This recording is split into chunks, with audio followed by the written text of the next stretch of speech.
So I want to ask you something about that, going back to your experience with Crossway, a predominantly white church that called you to be their pastor. Do you think that there were things in the life of that church that prepared them, practices or rhythms of life that they had already entered into, that prepared them in that moment to say, we think God might be raising up someone who doesn't look like us and has a different cultural background from us to lead us spiritually, and we see that as an opportunity to manifest the gospel? Do you think that there were things that maybe you even witnessed or saw that maybe prepared them for that moment? And the reason I'll give you a moment to think about that is I tell you why I'm asking that, because I think a lot of churches are in that place where they say, we would really love to be able to do what you're talking about, and yet we look around and we only see people who mostly look like us. But as we've already said, racial diversity is not the only kind of diversity. Yeah.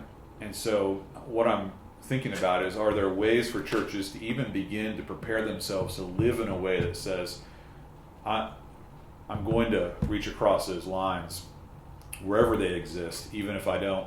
So you're saying even if in their immediate space, it doesn't seem to be... I think one of the things that was very unique about Crossway is maybe 25-30% were missionaries. Some of them served on missions fields for years. I think them being a part of other cultural contexts and growing in relationships with other believers who, even language-wise, maybe was different. I think there was something that God used in that. They living in Orlando, which is a very diverse city, and yet having a church that's homogenous. I think for some of them, I think because of their experiences, something in that didn't sit right. And it's almost like, why is that the case? And Christ's kingdom is much bigger, and they'd experienced Christ's kingdom in other contexts that didn't look like the context that they were in.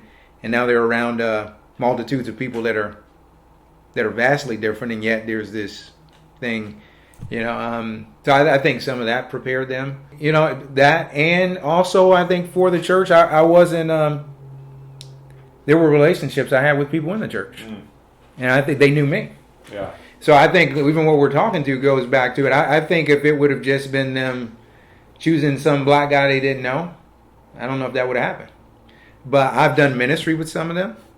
One of the elders was my supervisor. I mean, he knew me. We've done ministry together. I had gone out to lunch with many of them, knew their families. They knew mine. So I think it was part of them getting to know. So yes, David is black, but we've also got to know David as well. So, I think that helps. And so it's like we were beginning to do that even before I became pastor. Yeah. So I think those things, help a great deal. So, and if you're just looking like how we change things, bring people in, do things different, but there's not that thing where you're intentionally building relationships, getting to know people, maybe even intentionally putting yourself, if you're in a place where they're, maybe the community you're in is all white, same socioeconomic status, everybody makes the same amount of money. Maybe it's intentionally doing something where you're going to another part of the city.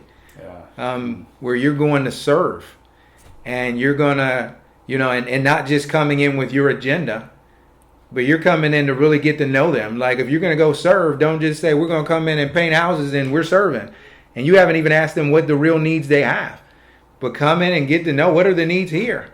Value them. And these are people of value and dignity, of worth, created in the image of God. And how can you genuinely serve them? And not just to do a task, but in the midst of whatever it is you're doing, like growing, asking questions, getting to know them, going into their home, maybe even as you get to know them. I had a guy years ago, I volunteered at the Cleveland City Mission. He's one of our ministry supporters. He's a great friend. The Cleveland City Mission is in the inner city of Cleveland, so it's smack dab in a black neighborhood.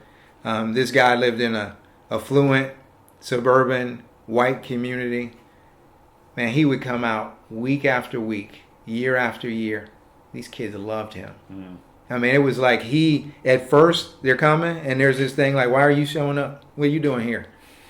But over weeks, over years, him showing up, it wasn't just like, no. My friend genuinely loved them, and you could see their love for him. And so sometimes it takes time. Like sometimes we can't expect just because I show up, because there are these things that the enemy has put into our mind. There's these false barriers that are there, and it takes time to overcome them. So sometimes we'll go and we'll do something, and it's like we went, and man, they didn't want us there, so we didn't go back. Well, will you keep going back? Will you keep, is it just the thing to say you did it? But are you really here to show them Christ's love? And even if because Christ came to those who were his own, and what did? They rejected him. So if we go to people and they reject us, what do? Do we leave? Because Jesus just said, I'm going to go back to heaven? No, these people that are rejecting me, I'm coming to do a task, and I'm going to go to the cross, and I'm going to die for them. Are we willing to die? Maybe not physically, only, but are we willing to die to some of those things that we hold to in order to serve them? And to keep coming back. A few years back, I went to minister to some Native American youth on a reservation in Arizona. And there was a family, a white family that was there, and they had been there for years. And you could tell over the years they had built great relationships with these kids and with their families. And then there's horrendous, just the alcohol and broken families and abuse. I mean, there's things like I've never seen that are there. But they said it took them years to be able to gain that credibility where you could see these kids love them. Mm-hmm. Because in the minds of these kids, they're looking at, here are these white people coming, and what we know from our history is that they moved us kind of out of our place, and they've kind of like, they're the reason why we're kind of in this mess that we're in. And so it's like, this is what they're thinking. And so if they would have left when they got their first resistance, they would have never seen in this ministry, seeing tons of Native American young people come to know Christ, but it took them years to break through. But here's an interesting thing: I went, and I'm not Native American, I'm black, and I preached to them. And the guy told me, he was like, "You coming because you have some things that are common in your history. They know that some of the same groups that oppress them oppress the people that you're from." He was like, "You were able more quickly to minister to them than we were." Because of that, even though you're not native. And so, but for some groups, because of things that have happened, we got to show that this is just genuine. Because sometimes, honestly, Brian, we can go and do something because we feel guilty about something. I feel guilty that this happened to them. And so what I'm going to do is I'm going to go down and I'm going to help out. I'm going to do my piece. And it's like, God didn't call us to do things out of that. He called us to do it. So if it's really a heart of love, and people know that. So if it's just me coming because I feel good about myself now, I help this community in some way. And it's really about me. I just need to feel better because I was feeling guilty, and now I feel better. But if it's out of a heart of love, it's like I'm showing up because I care about you.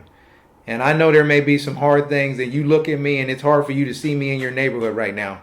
Because there may be some things that you think, whether they're real or perceived, but I'm willing to keep showing up to show you that it's the love of Christ that's compelling me to be here. We went to a church that was a large church, predominantly white. The pastor had he and the pastor from another church is a black congregation.